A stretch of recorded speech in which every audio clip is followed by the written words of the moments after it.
What is good with the chocolatiers? I'm here with another video for you guys. Just got done watching Abigail yesterday, and sorry the review was delayed today, but didn't get home till like 1 o'clock. So Abigail, if you don't know, if you live under a rock, because a lot of people I've asked don't even know what this movie is. I don't know where they live, because anytime I get on YouTube, any movie I go see, any ad I see on my TV has been for this movie for like the last month. And so Abigail is basically the retelling of the story of Dracula's daughter.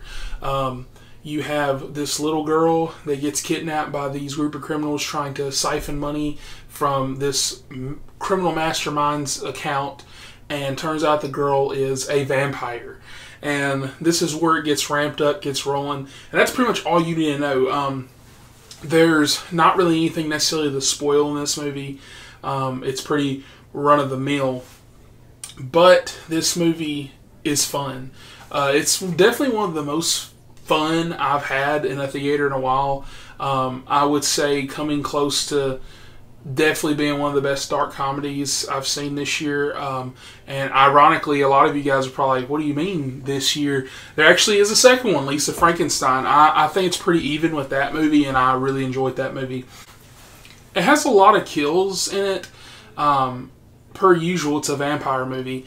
But it's the way that it takes itself seriously that I really love. Like, there's a scene in the movie where some characters get wounded, and it's done in the funniest way possible.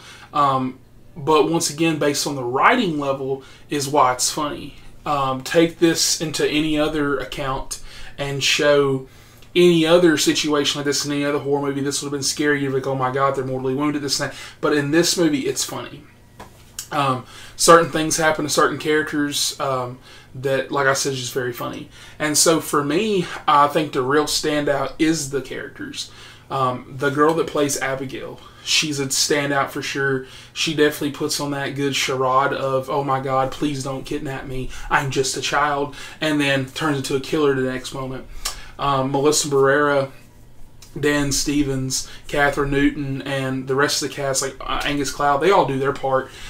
They're very good in this film. They all have different personalities. Like, even though I don't remember everybody's name, if you told me personality-wise a character in this movie, I could tell you which one it was, right?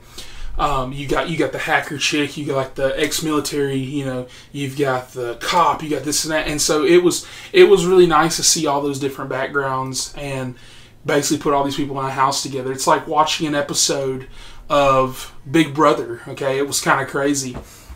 And so, you know, once you get into the nitty gritty, see, this is where I really want to get into the review. So the first half of this movie, I love it. Okay, it's like a cool heist film.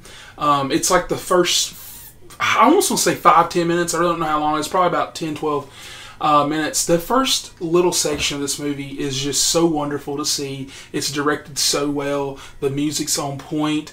Everything about it's awesome. The way it's shot, it's just great. And so then when you get to the house, this is when, you know, you get all this mystery, you get all this gothic horror, and, you know, even by the end of this movie, you still have some questions that you might ask, some things that you can interpret certain ways, and, you know, like I said, I just think overall this is just a fun movie. Like, it's, you know, not sitting over here breaking any ground or barriers, but it's just fun. Like, you know, there's a scene in the trailer where my guy from The Strain, I do not remember his name, I hate I don't, but like he's running away, he's like, vampire on my ass. Like, that is so funny. Like, she's like doing ballet and like tapping through the hallways to, like, you know, get her enemies, and she's just doing it for fun. And it's just, and once again, just like Abigail, this movie was so fun. I think it's from the people that made Ready or Not. A film I actually need to watch. I have not seen that movie, but I heard it's on par as well. I heard it's just as good. So I really want to see more from these filmmakers. Right now, as a recording, Abigail is getting a 9 out of 10 for me. It's very solid. There's just some small tweaks we need to get into, and that is kind of with the ending. So overall, I like how the movie ended, but it takes a very lucrative twist, if we will say. And it's not anything that pisses you off. It's just the way the story's going.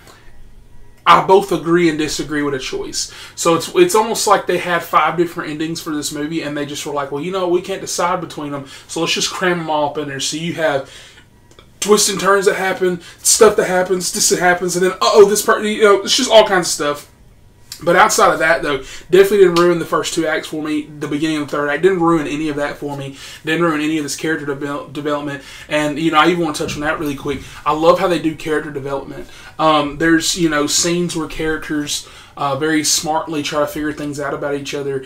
And it's just a level of writing that you don't see a lot of times. You know, you go to a Blumhouse written horror movie. If this was written by Blumhouse, they'd have went to each character and be like, actually, when I was a young boy, I did this and that, and this is where I'm here right now. And that's awful writing, because people don't talk like that. Like, if I meet you for the first time, I'm not going to sit here and tell you every single daggum detail about my life. That's just not how that works. Blumhouse, please fix that shit. But Universal, you're killing it right now. I wish The Mummy and stuff would have been like that. But if you start off a new MonsterVerse like this, even if you don't make a sequel, I'm telling you right now, got a banger on our hands. And if you like this video, like and subscribe. We're trying to grow the channel to 100 subscribers. And you know, once again, that doesn't really mean much, because I just make these videos for fun, just like this movie I love.